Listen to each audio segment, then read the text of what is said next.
Good afternoon, good afternoon. Back at it again with another video. My name is Dr. Champagne, aka Deron Simpson, aka DSPLAYER. Today's video will be expedited. It will not be long. I just wanted to come and drop off a little words and get back to the program of my life. Anyway, today's topic will be being able to deal with someone that don't care as much as you. Being able to deal with someone that don't care as much as you. In our respective lives, in our journeys, in our walk with Christ, in our jobs, wherever you may be, you may find that people don't give a crap. They don't care about their job like you. They don't care about their walk with the Lord like you. They don't care the amount of effort and input they give like you. They do not care. And you got to learn how to evolve, grow, adapt, and be around people like that. I ain't say be with them like that, but if you're going to be around them, understand everybody don't care. Everybody don't have the same passion that you have. They don't have the same energy that you have on a particular subject, topic, fashion, whatever it is that you may like or love. They may not care. They may ask you questions. They may try to be in your business, but that don't mean they care. That's where a lot of the times you got to have boundaries and understand I got to get away from people who don't care as much as me. Finding your group around people who do care, who do understand, who do see what you see and understand and feel how you feel. So I really don't have advice on how to do that besides boundaries, besides, putting yourself in an environment that creates this type of passion and energy and influence that you want. But you got to understand that everybody don't care like you care. Some people just want the fruits of your labor. They don't want the passion, the productivity, the energy, the emotion that goes along with your labor. So you have to be wise and diligent and understand who is around you, why they're around you, and are you going to keep them around you? And if you do, what reason are they around you for? Because everybody need to have a job, all the way down to the cat and the dog. Somebody got to do something. Next, living beyond credentials and accomplishments.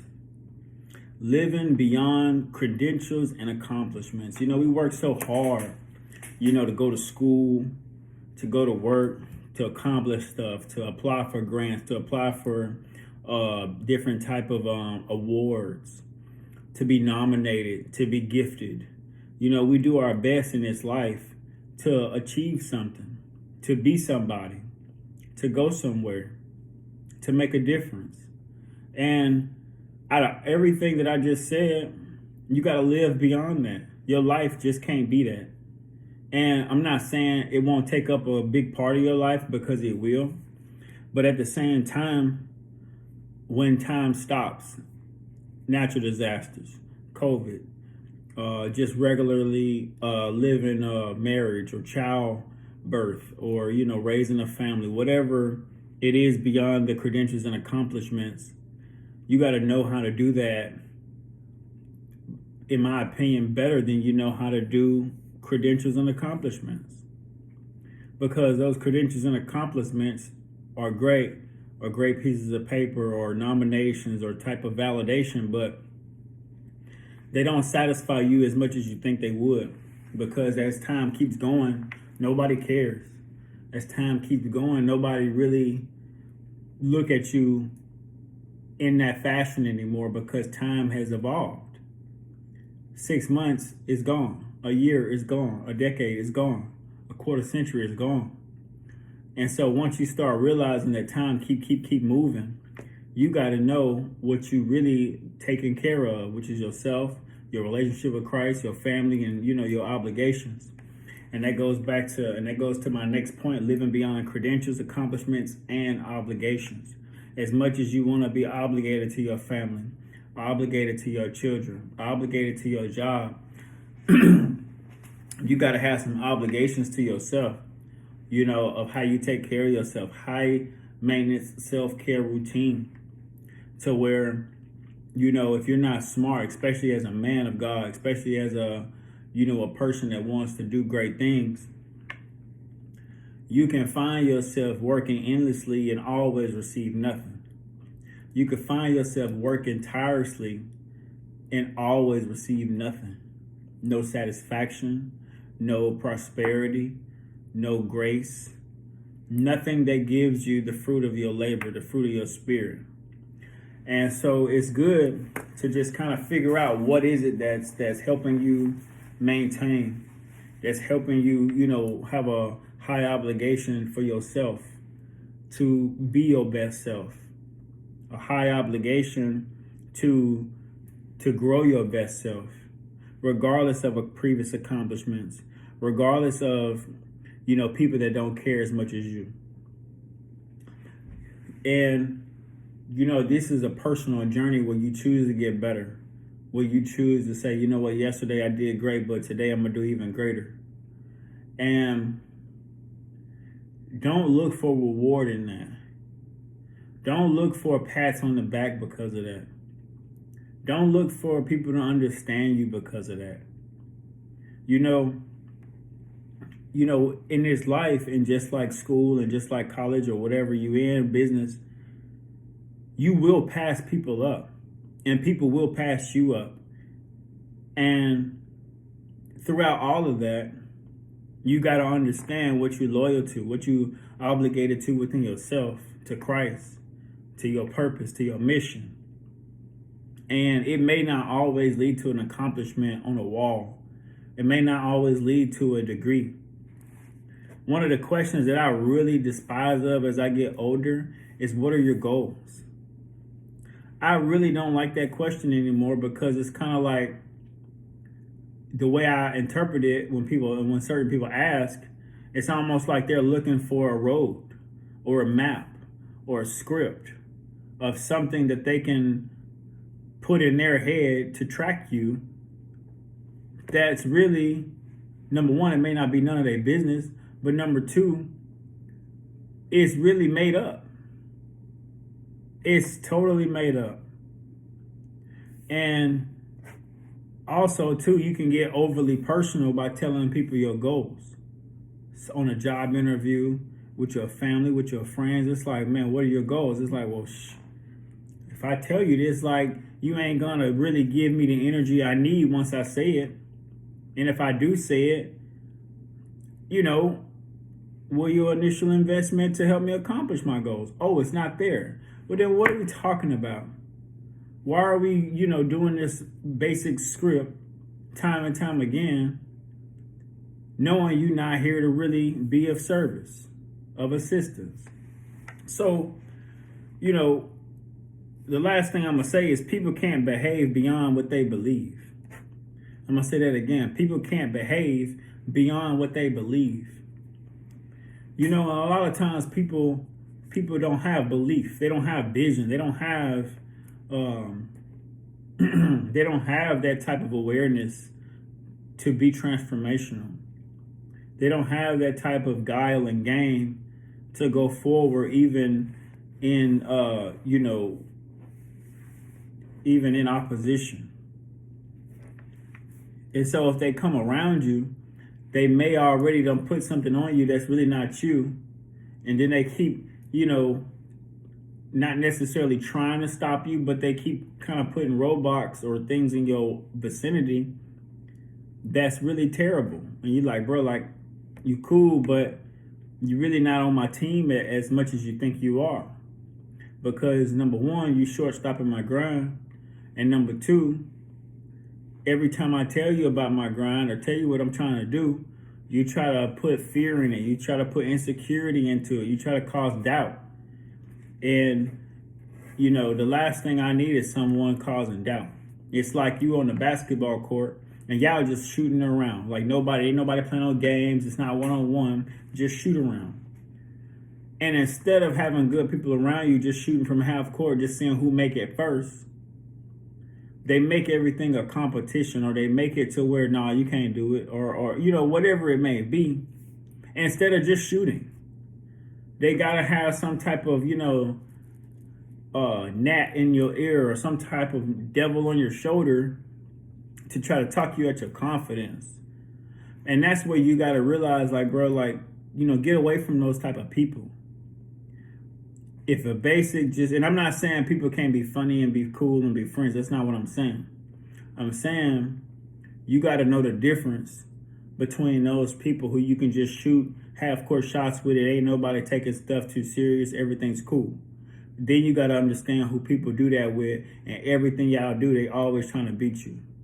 They're always trying to, like, it's never in the flow of play or in the flow of freedom, in the flow of living. It's always in the flow of, I can't wait to be better than you today.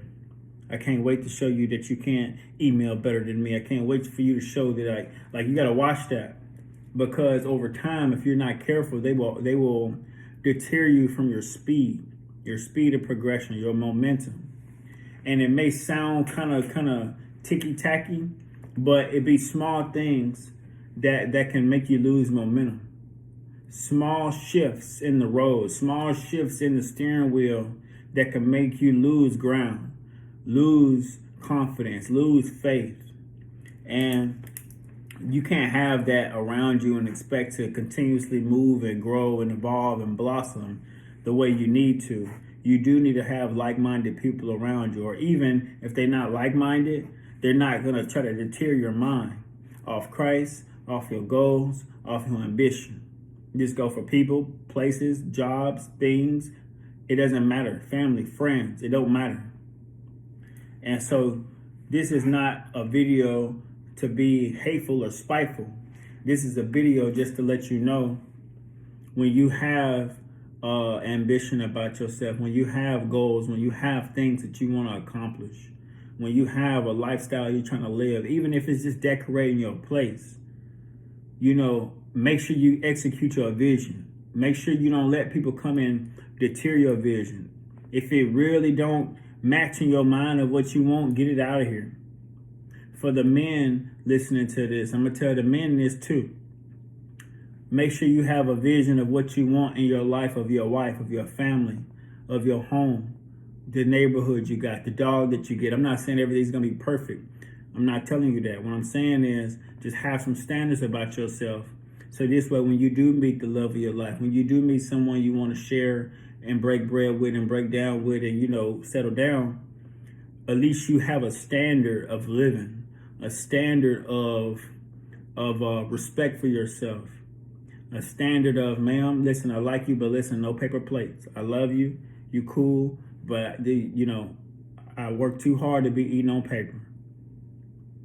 I love you, you cool, but I don't want to eat. I don't want to drink out no red Solo cups no more. We work too hard. Let's get some glasses. I help you wash the dishes. I get it. However, but if you don't have that standard and that energy and that work ethic, you will always find yourself substituting for low stuff, substituting for paper, substituting for, you know, one plot tissue. That hurt, don't it? And so that's all I'm saying, man. Just make sure you keep your standards high. Make sure you have the ability to go forward and push for what you really want in your life. And don't let nobody project upon you what they think you are, and then you match it. Stop matching people for what they say they think you are.